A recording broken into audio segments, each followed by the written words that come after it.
తూర్పుగోదావరి జిల్లాలో కురుస్తున్న భారీ వర్షాలకు గోదావరికి వరద పోటెత్తుతుంది. ధవళేశ్వరం బ్యారేజ్ వద్ద 5 లక్షల క్యూసెక్ల నీరు సముద్రంలో విడుదలవుతుంది. వరద ఉధృతి కారణంగా 100 గ్రామాలకు రాకపోకలు తెగిపోయాయి. ఎగువ భద్రాచలం దగ్గర నీటి మట్టం పెరుగుతుంది. ప్రస్తుతం భద్రాచలం దగ్గర 34 అడుగుల నీటి మట్టం చేరుకుంది. ధవళేశ్వరం బ్యారేజీ నుంచి తాజా వరద పరిస్థితిపై మా ప్రతినిధి శ్రీరామ్మూర్తి మరింత సమాచారం అందిస్తారు. గోదావరి పరివాహక ప్రాంతాల్లో భారీగా కురిసిన వర్షాలకు గోదావరి వరద పోటెత్తుతుంది. భద్రాచలం దగ్గర భారీగా వరద నీరు వచ్చి నీటి మట్టం పెరుగుతూ ఉండటంతో దిగువన గల పోలవరం ప్రాజెక్టు వద్ద ఇప్పటికే వరద ఉధృతి చాలా తీవ్ర స్థాయిలో చేరుకుంటుంది. అలాగే పోలవరం ప్రాజెక్టు నుంచి దిగువనున్న 45-50 కిలోమీటర్ల దిగువనున్న ధవళేశ్వరం బ్యారేజ్ వద్ద కూడా వరద నీటి మొత్తం పెరుగుతూ ఉంది. ప్రస్తుతం మనం ధవళేశ్వరం బ్యారేజ్ దగ్గర ఉన్నాం. ధవళేశ్వరం బ్యారేజ్ దగ్గర చూసినట్లయితే ఇప్పుడు దాదాపుగా 5 లక్షల క్యూసెక్కుల నీరు ఆ దిగువకి విడుదలవుతుంది. ధవళేశ్వరం బ్యారేజ్లోని మొత్తం 175 గేట్లను పూర్తిగా ఎత్తి ఉంచారు. ఆ ఎగువ మహారాష్ట్ర, తెలంగాణ రాష్ట్రాల్లో కురుస్తున్న భారీ వర్షాలకి ఎదురుగా మేడిగడ్డ, కాళేశ్వరం బ్యారేజీల్లో భారీగా వచ్చి నీరు చేరుకుంది. జలకళ సంతరించుకునే నేపథ్యంలో భారీగా గేట్లు ఎత్తేసిన పరిస్థితి ఉంది. దీంతో దిగువకి భారీగా వరద నీరు వచ్చి చేరుతూ ఉండడంతో వచ్చిన వరదని వచ్చినట్టుగా ధవళేశ్వరం బ్యారేజ్ నుంచి సముద్రంలోకి విడుదల చేస్తున్న పరిస్థితి ఉంది. ఈ రోజు సాయంత్రానికి ఇక్కడ భారీగా వరద నీటి మట్టం పెరగనుంది. భద్రాచలం దగ్గర ఈ రోజు సాయంత్రానికే మొదటి ప్రమాద హెచ్చరిక స్థాయికి చేరుకునే అవకాశం ఉందని చెప్పి తెలుస్తుంది. గంటకి 3 పాయింట్లు చొప్పున పెరుగుతున్న పరిస్థితి ఉంది. అంటే 6 అడుగు పైన భద్రాచలం దగ్గర పెరుగుతున్నట్టుగా ఇక్కడ ఇరిగేషన్ అధికారులు చెప్తున్న పరిస్థితి. ఇప్పటికే భద్రాచలం దగ్గర 6 లక్షల క్యూసెక్లు పైగా దిగువకి విడుదల ప్రవాహం కొనసాగుతూ ఉంది. దానికి తోడు సీలేరు సబరి కూడా పొంగి ప్రవహిస్తున్నాయి. అది కోనారం దగ్గర వచ్చి గోదావరిలో చేరుతున్నాయి.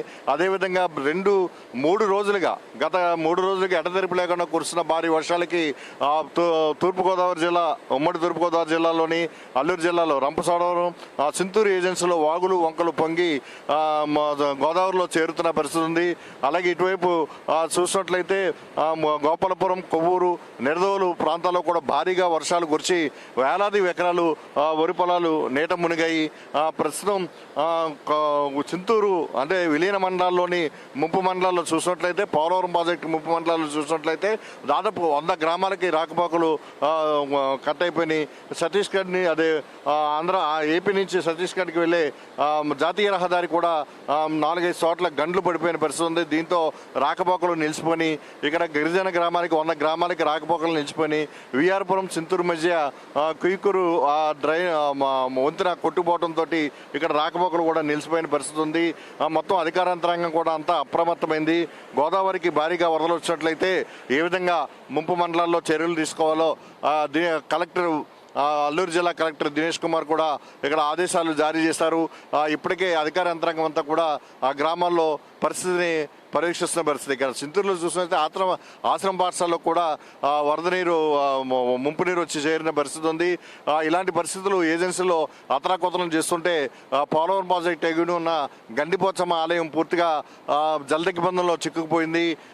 మొత్తం పూర్తి స్థాయిలో భక్తులను ఎవరిని ఇక్కడికి అనుమతించట్లేదు. అదేవిధంగా పాపికొండల విహారయాత్ర బోట్లు కూడా నిలిపేసి 4 రోజులైంది. అయితే దిగువన మనం చూస్తున్నాం ఇక్కడ కోనసీమ దిగువన అంబేద్కర్ కోనసీమ జిల్లాలోని రాజమండ్రి ధవళేశ్వరం బ్యారేజ్ నుంచి నీరు విడుదలైతే మొత్తం కోనసీమ జిల్లా అంతా కూడా జలదిగ్బంధంలో చిక్కుకుని పరిస్థితి. అంటే 3 గోదావరి నదులు, వశిష్ట, వైనతేయ, గౌతమి నదులు పొంగి ప్రవహిస్తున్నాయి. దీంతో మధ్యలో గల లంక గ్రామాలకి వరద నీరు చేరుతూ ఉంటుంది. అయితే ప్రస్తుతం అయితే పి గన్నవరం మండలంలోని గంటి పెదపూడి వద్ద బూరి లంకకి గంటి పెదపూడికి మధ్యన ఉన్న నదీపాయలో ఉన్న అడ్డరోడ్డు కొట్టుకుపోవడంతో నిన్న నుంచి ఇప్పుడు రాకపోకలు పడవల మీద జరుగుతూ ఉన్నాయి. 4 గ్రామాలకి ఇక్కడ రాకపోకలు నిలిచిపోయినాయి. అయితే నిత్యావసరాల కోసం మాత్రమే బోట్ల మీద ఇప్పుడు ప్రజల్ని అటు ఇటు దాటిస్తున్నారు. భారీ వర్షాల నేపథ్యంలో ఇవాళ రేపు మళ్ళీ మరో 3 రోజులు భారీ వర్షాలు కురుస్తాయన్న నేపథ్యంలో ఈరోజు ప్రభుత్వ, ప్రైవేటు స్కూల్స్ కన్నీ కూడా 3 అంటే ఉమ్మడి తూర్పుగోదావరి జిల్లా మొత్తంగా సెలవులు ప్రకటించారు. అలాగే టీచర్లు అయితే అందుబాటులో ఉండాలి, స్కూల్స్కి రావాలని చెప్పేసి కూడా తూర్పుగోదావరి జిల్లా కలెక్టర్ ప్రశాంతి ఆదేశాలు జారీ చేసిన పరిస్థితి. ఈ విధంగా చూసినట్లయితే ఇలా అలాగే రాజమండ్రిలో గోదావరికి వరద నీటి మట్టం పెరిగినట్లయితే రాజమండ్రిలో భారీ వర్షం కురిసినైతే రాజమండ్రిలో ఆర్యాపురం, చేతంపేట, కంబాల చెరువు, వియ్యలపురం ఇలాంటి ప్రాంతాలన్నీ కూడా ముంపుకు గురయ్యే పరిస్థితి ఉంది. దీంతో ఇక్కడ అధికారుల కమిషనర్ కూడా ఇక్కడ దినేష్ కుమార్ కూడా అప్రమత్తమయ్యారు. ఇక్కడ అధికారులని ఎక్కడికక్కడే ప్రత్యేకించి టీములు ఏర్పాటు చేసి కంట్రోల్ రూమ్ కూడా ఏర్పాటు చేశారు. ఎటువంటి విపత్కర పరిస్థితులు ఎదురైనా పునరావాస కేంద్రాలకి లోతట్టు గ్రామాల ప్రజల్ని తరలించాలని చెప్పి కూడా ఆదేశాలు జారీ చేశారు. మరోవైపు చూసినట్లయితే ఎక్కడైతే లోతట్టు గ్రామాలు ఉన్నాయో అందరూ కూడా ప్రజలు అప్రమత్తంగా ఉండాలి, అవసరం లేకుండా బయటకు రావద్దని చెప్పి కూడా అధికారులు విజ్ఞప్తి చేస్తున్న పరిస్థితి ఉంది. అయితే ఇక్కడ మొత్తం గోపాలపురం, కొవ్వూరు, నిడదోలు ఈ మండలాల్లో ఈ నియోజకవర్గాల్లో చూసినట్లయితే వేలాది ఎకరాలు గోదావరిని తలపించే విధంగా ముంపు నీరు ముంచెత్తింది. ఎర్రకాలువ పొంగడంతో యనమదూరు డ్రైన్కి వెళ్ళే కాలువలకి పూడికలు తీగిపోవడంతో మొత్తం ఎగదన్ని మొత్తం నీరంతా ఉండిపోయింది. అప్పుడే 2 రోజులుగా వరి పొలాలన్నీ ముంపులో ఉన్నాయి. ఈ నీరుని అంటే వర్షాలు ఆగితే తప్ప ఈ ముంపు నీరు తీసే పరిస్థితి లేదు. కాలువల్లో కొన్ని చోట్ల అడ్డంకులు కూడా ఉన్నాయి, పూడికలు కూడా ఉన్నాయి, గొరపడెక్కు ఉంది. దీనివల్ల కూడా నీరు లాగలేని పరిస్థితి ఉంది. ఇలాంటి పరిస్థితుల్లో రైతులు మమ్మల్ని ఆదుకోవాలని చెప్పేసి కూడా వేడుకుంటున్న పరిస్థితి ఇక్కడ ఉమ్మడి తూర్పుగోదావరి జిల్లాలో కనిపిస్తున్న పరిస్థితి ఉంది. ఇది ప్రస్తుతం తాజాగా వరద గోదావరి పరిస్థితి. కెమెరామెన్ రామకృష్ణతో Sriramurthy, Prime News, Dowleswaram barrage నుంచి.